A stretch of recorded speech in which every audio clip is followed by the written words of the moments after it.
that worship until death is no easy job. This is a difficult matter. It requires a lot of commitment and patience. So there is a day where you'll have a long break from as-salat. But until then, u'bud rabbak, worship your Lord. The more you adhere to la ilaha illallah, the more you will get out of your life. And the further away you are from your purpose, then the more anxious and worried and concerned you will become. And reading the Quran is a burden, it's heavy, it's a difficulty upon him. For such a person, there's two rewards. I answer and I say, well, congratulations. Whoever said it was going to be easy? Of course it was going to be a struggle. When we're reciting Iyaka na'budu wa Iyaka nasta'een, we're making this declaration. You alone, O Allah, we worship. And you alone we seek your help. We're making this declaration in a salat, which is the most noble deed in the sight of Allah Azza wa Jal. And in a salat, all the reasons for focus and concentration combines. Because in a salat, you're upon wudu, you're facing the qibla, you're looking into your place of prostration, you're not allowed to move left and right, you don't eat, you don't drink, you don't talk to anyone. And these matters, if combined, then a person is at the peak of concentration and at the peak of focus. So it is at that position that Allah Azza wa Jal would command us to recite Surah Al-Fatiha, and from there we're saying Iyaka na'budu wa Iyaka nasta'een. So that means it is incumbent upon the believer to understand Allah put you in a position where you are freed from worldly distractions, so you can understand this covenant between you and Allah Azza wa Jal. So the first part, Iyaka na'bud. And that, my brothers and sisters in Islam, is the purpose of life. This is the purpose of life. We were only created to worship Allah subhanahu wa ta'ala. The word na'bud, it comes from the word abada. And abada also comes from the word abd. And abd is a slave. So na'bud doesn't only mean that we worship you, O Allah, it means another thing. We are going to worship you alone also comes from the word abd. And abd is a slave. So na'bud doesn't only mean that we worship you, O Allah, it means another thing. We are going to worship you alone and we will enslave ourselves too. There's a difference between being a worshipper and a slave. A worship is a service. It is a specific deed done at a specific time. Like Al-Hajj. Al-Hajj has a start time, it has an end time. As-Salat has a start time, has an end time. But being a slave is not restricted to any kind of deed. Being a slave, you're a slave 24 hours of the day, 7 days of the week, non-stop. So, Iyaka na'bud, you're saying, Oh Allah, I declare that I will worship you alone. And in the times I'm not worshipping, I declare that I am a slave of yours. This is a full-time job. One of the ulama rahimahumullah mentioned that La ilaha illallah Muhammadur Rasulullah is 7 words. And it is made up of 24 letters. Because La ilaha illallah Muhammadur Rasulullah is a 24/7 job. Iyaka na'bud. This is the purpose of life. We will worship you and worship you alone. And my brothers and sisters in Islam, we were created for the worship of Allah. The heart was created for the worship of Allah. That's what it was designed for. It was created to fulfill La ilaha illallah. So the more you fulfill the purpose of life, the more you adhere to the worship of Allah, the more you adhere to La ilaha illallah, the more you will get out of your life. Because you're living your purpose. And the further away you are from your purpose, then the more anxious and worried and concerned you will become. Like a fish. A fish was created so it can be in the water. If it was removed from the water, what happens? it begins to tremble and shake. It's out of its environment. It wasn't made to be outside the water. And if the fish was put back in the water, it glides and it sails smoothly. It is relaxed and it's comfortable and it's at peace and tranquility. Why? Because it's in its environment.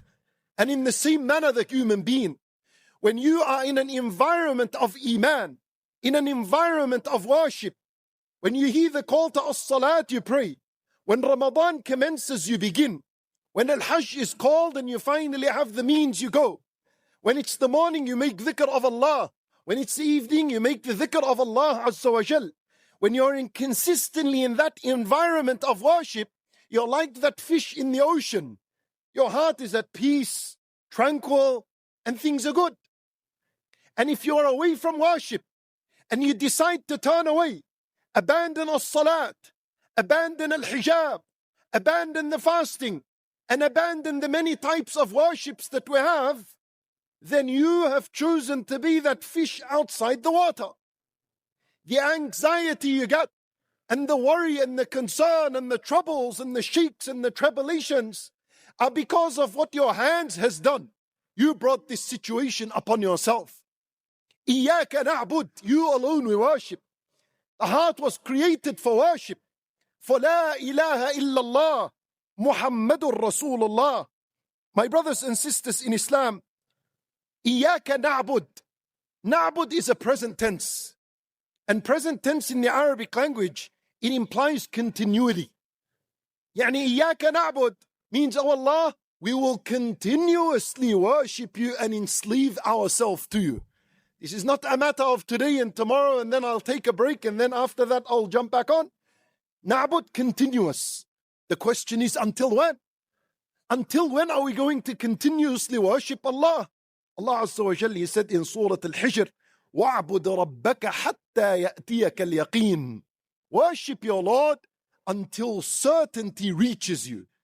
What is certainty? There is nothing more certain in life than death. So keep worshipping until death arrives to your door. Once Malak al-Maut arrives to your door, worship is no longer required. My brothers and sisters in Islam, wallah, there will come a day where you will no longer hear adhan al-fajr. There will come a day where salat al-dhuhr is no longer required from you.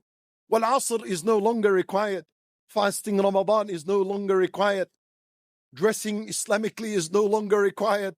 And all the worships are no longer required. That is the day your soul comes out. So there is a day where you'll have a long break from as-salat. But until then, u'bud rabbak. Worship your Lord. This is Iyaka na'bud, continuous worship of Allah subhanahu wa ta'ala. My brothers and sisters in Islam, what we understand when we read Iyaka na'bud, we realize that this is going to be a difficult task. I need to worship Allah until the day I die. Allahu Akbar. That seems very difficult. It seems very heavy. That's going to be a struggle. I can't even plan for it.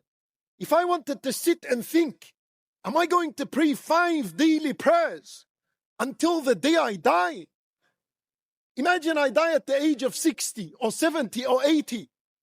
Meaning from now until then, how many thousands of salat am I going to pray? If you think like this, you really do come to the realization that worship until death is no easy job. This is a difficult matter. It requires a lot of commitment and patience.